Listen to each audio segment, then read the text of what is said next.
आज पार्टी की तरफ से जो है गोलीकांड हुई थी और उनमें जो है चेक दिया गया है।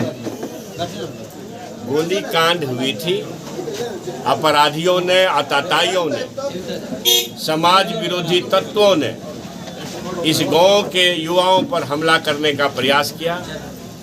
इस सिंगयौन गांव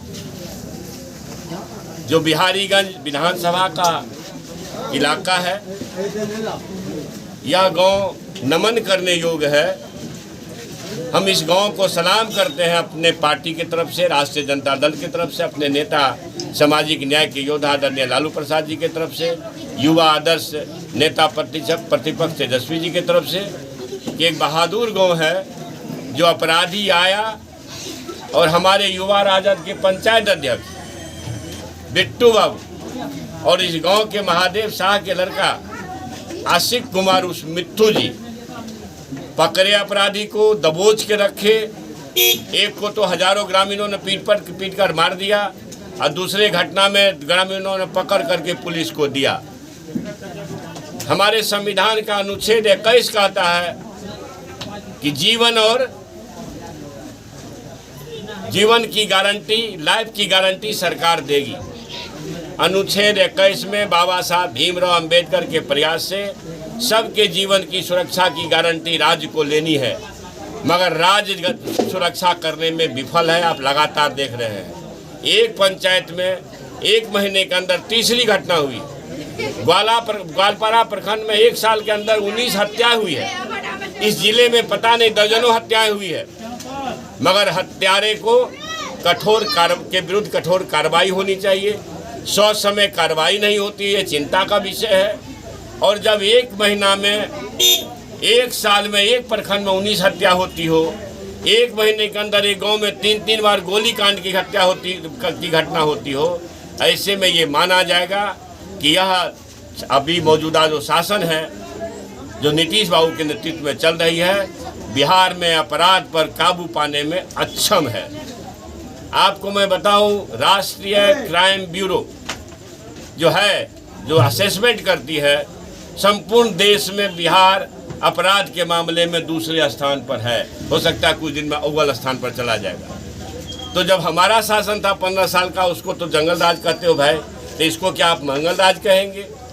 और हमारी पार्टी इतनी संवेदनशील है, हमारे नेता ने फ़ोन करके तेजस्वी जी ने कहा कि आप उस गांव में जाएं और जिन युवाओं ने बहादुरी दिखाते हुए अपराधियों को पुलिस के कब्जे में दिया, जिस गांव के लोगों ने हजारों की संख्या में उसे, जो पड़ोसी राज्य के एक हिस्ट्री सीटर क्रिमिनल, संज्ञेय अपराध में, दर्जनों अपराध में लिप्त रहने वाला कोई अपराधी पकड़ा गया और हजारों लोगों ने उसको पीट कर मार डाला। तो ये गांव एक बहादुर गांव है। इस गांव का सम्मान अलग से होना चाहिए, साथियों का सम्मान अलग से होना चाहिए। इसलिए आज के तारीख में सभी साथी को चेक दिया गया। हम अपने सब पार्टी की तरफ से शॉल दिया गया और इस गांव के लोगों से जो बात सच्ची कहानी थी, उस हम बात कह के जा रहे हैं। मूल बात ये है, एसपी कोठी के बगल में गोलियां चलती है, थाना के बगल में हत्या होती है, कोर्ट में हत्या होती है। इस तरह के हत्या का मतलब है कि सरकार पूरी तरह से अक्षम है अपराध पर अंकुश करने में।